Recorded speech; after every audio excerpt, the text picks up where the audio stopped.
Buenas tardes, Arratsaldeon. Verán ustedes, hay ideas que son muy parecidas a una semilla. Son ideas que se introducen en nuestra mente sin mucho ruido a veces pasan desapercibidas, y allí, si son debidamente regadas mediante reflexión, pensamiento, crecen y terminan por convertirse en algo distinto. El tema que voy a tratar aquí, tuve el privilegio de que me fuese inseminado, por decirlo de algún modo un tanto extraño, por la profesora Isabel Gonzalo. Uy, ¿qué he hecho? Ayuda, por favor. Que aparte de una amiga y una excelente profesora, introdujo en mí este asunto que me tiene fascinado, y además ha colaborado junto con Pedro Bargueño en la elaboración de esta charla. Bien, dejemos los agradecimientos y vayamos al núcleo del asunto. Voy a hablar de un tema que toma como punto de partida un asunto tremendamente sencillo, que es que nuestras manos son parecidas, pero no son iguales. No sé si os habéis dado cuenta. Nuestras manos son la reflexión la una de la otra. Si ponemos una mano derecha frente a un espejo, se convierte en una mano izquierda. Las sutilezas de este asunto se entienden mejor, cuando lo vemos colocando las manos de esta manera. Si queremos superponer las manos con los dedos formando un triedro, resulta que no encajan. Podemos encajar dos ejes, pero hay un tercero que siempre se nos va. Los objetos geométricos.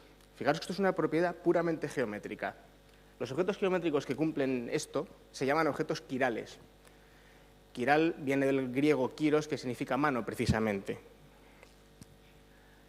Viéndolo un poco más en abstracto, aquí tendríamos un ejemplo sencillo de un objeto que no es quiral y otro que es quiral. Lo azul es un espejo. Si un objeto es no quiral, como son los de este caso, podemos convertir uno en otro mediante simplemente una rotación y una traslación. Esencialmente son el mismo objeto. Sin embargo, en un caso como el que tenemos ahí, ni siquiera me voy a molestar en intentar encajarlos, porque no es posible. Esos objetos son esencialmente distintos, a pesar de que son muy, muy parecidos. ¿Qué tiene que ver esto con la física cuántica o con la estructura de la materia? Pues que hay moléculas que son quirales. Aquí vemos dos ejemplos. Tenemos la alanina levógira y la alanina destrógira. Son esencialmente iguales, simplemente es como si hubiésemos puesto un espejo en medio. En vez de levógira y destrógira, yo voy a decir zurda y diestra, que son conceptos, creo, más cercanos y, en fin, no dan tanto miedo. Bien, ¿y esto qué importancia tiene? Pues aquellos de ustedes que sepan algo de bioquímica, que seguramente serán muchos, sabrán que la bioquímica se parece mucho a la construcción de puzzles. En bioquímica, la forma de las moléculas es de vital importancia, porque, hablando pronto y mal, puede hacer que unas moléculas encajen con otras o que no encajen unas con otras. Lo curioso es que las propiedades físicas de estas dos moléculas son esencialmente iguales. Tienen la misma masa, tienen la misma composición y un largo etcétera de propiedades comunes. Aquí llega lo interesante, y esto es lo que a mí realmente me fascina. Si nosotros sintetizamos, por ejemplo, glucosa en el laboratorio, simplemente, por así decirlo, mezclando los ingredientes, lo que vamos a obtener es una mezcla de glucosas diestras y glucosas zurdas. Sin embargo, si acudimos a la naturaleza, por ejemplo, en la hoja de un árbol, vamos a encontrar que todas y cada una de las moléculas de glucosa, de ese árbol, van a ser diestras. Aún hay más. Una forma evidente, si nosotros queremos asegurarnos de obtener glucosa diestra, la manera más fácil es cogerla de la naturaleza. ¿Queréis azúcar diestra? Pues cogerla de azúcar de caña. Va a ser diestra, no queda más remedio. ¿Por qué? Por el mero hecho de que esa planta procede de otra planta, su planta madre, por así decirlo, que también era diestra, y como a fin de cuentas la reproducción es un fenómeno bioquímico complejísimo, pero bioquímico al fin y al cabo, va a dar lugar a la reproducción de estos patrones. La mayoría de los aminoácidos, por ejemplo, son zurdos. Bien, os decía que muchas veces estas ideas entran sin hacer mucho ruido en nuestra cabeza y no nos damos cuenta de la potencia que tienen. Este fenómeno de las glucosas diestras Se produce en todos los seres vivos. Lo que estoy diciendo es que mis glucosas son diestras, pero también las de cada uno de ustedes son diestras. Los peces que hay en el río también tienen glucosas diestras. Incluso estas plantas que hay aquí delante tienen glucosas diestras. No sé si lo veis, pero esto nos está hablando muy a las claras de un antepasado común. Tenemos aquí ante nuestros ojos un indicio muy claro de la teoría de la evolución, sin necesidad de esperar millones de años, ni siquiera de pensar en ellos. Vamos a pensar en otra curiosidad de este asunto.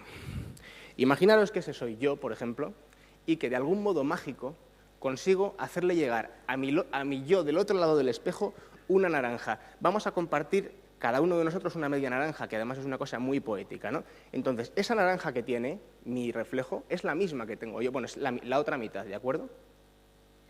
Si ambos intentamos comernos esta naranja, va a resultar que a mi yo del otro lado del espejo probablemente le siente mal y desde luego incluso va a notar un sabor distinto porque nuestras papilas gustativas están preparadas para detectar estas orientaciones moleculares. Esto no es solamente un experimento Gedanken, un experimento mental. En los años 60 sucedió un caso bastante desastroso con un medicamento llamado talidomida que se fabricó sin tener en cuenta los problemas de la quiralidad. Simplemente se juntaron los ingredientes y aparecieron un 50% de formas diestras y un 50% de formas zurdas. Se recetaba como un medicamento para las náuseas durante el embarazo. La forma diestra efectivamente curaba las náuseas contra el embarazo, pero la forma zurda causaba ni más ni menos que malformaciones gravísimas en el feto. Por supuesto, desde aquel escándalo, porque no se le puede llamar de otra manera, la industria farmacéutica tiene muy en cuenta el fenómeno de la quiralidad. Bien, estamos acostumbrados a escuchar misterios de todo tipo en televisión, ovnis, fantasmas y un largo etcétera de locuras, en mi opinión. Y yo lo que quiero haceros reflexionar es lo siguiente. La vida, por algún motivo, parece preferir unas formas quirales sobre otras. Parece que esta asimetría le gusta. Este ser humano del otro lado del espejo no viviría mucho tiempo en nuestro mundo. No podría alimentarse correctamente, por ejemplo, y seguramente tampoco podría reproducirse. Todo esto me lleva a pensar cuánto más interesantes son los misterios de la ciencia que los misterios del misterio, valga la redundancia. Por cierto, aún hay más. Este fenómeno tan extraño, tan fascinante, parece que no es solamente una cuestión de nivel local, parece que no pasa solamente en la Tierra. Se han analizado las biomoléculas, bueno, las moléculas orgánicas, vamos a decir, que han aparecido en meteoritos. Se sabe que estas moléculas procedían del espacio interestelar por la carga isotópica que tenían. O sea, estamos seguros de que no son contaminaciones que han recibido en la Tierra, sino que vienen de fuera ya. Y resulta que estas moléculas que vienen de fuera de la Tierra presentan también una cierta preferencia hacia la forma quiral que le gusta a la biología, por así decirlo. No llega a ser tan radical como en un ser vivo, que tiene un 100% de moléculas de la orientación adecuada y un 0% de la otra, aproximadamente. Si por algún motivo en un organismo entra una molécula de la forma quiral inadecuada, lo normal es que se expulse. De hecho, incluso se pueden utilizar para datar la fecha de la muerte de un... No es muy preciso, pero se puede hacer. Se puede datar la fecha de la muerte de un organismo por la cantidad de moléculas antipáticas a la vida, digamos, que contiene. El caso es que estos meteoritos contenían una proporción de todas aquellas moléculas quirales, que por ejemplo los azúcares suelen ser diestros y en los aminoácidos suelen ser zurdos, siempre en todos los meteoritos que se han analizado y que se ha llegado a un resultado concluyente, se ha encontrado una mayor proporción de la molécula preferida por la vida. Esto es fascinante. De hecho, una de las hipótesis que hay abiertas para explicar este fenómeno es que puede tener que ver con nuestra posición en la Vía Láctea y con una cierta polarización en la luz que recibimos. En fin, es realmente muy complejo. Otras hipótesis hablan de autocatálisis, pero lo cierto, lo verdaderamente cierto y lo que cualquier científico honesto os tendrá que decir es que a día de hoy no lo sabemos. Creo que vale la pena dejarlo claro. La ciencia trabaja así.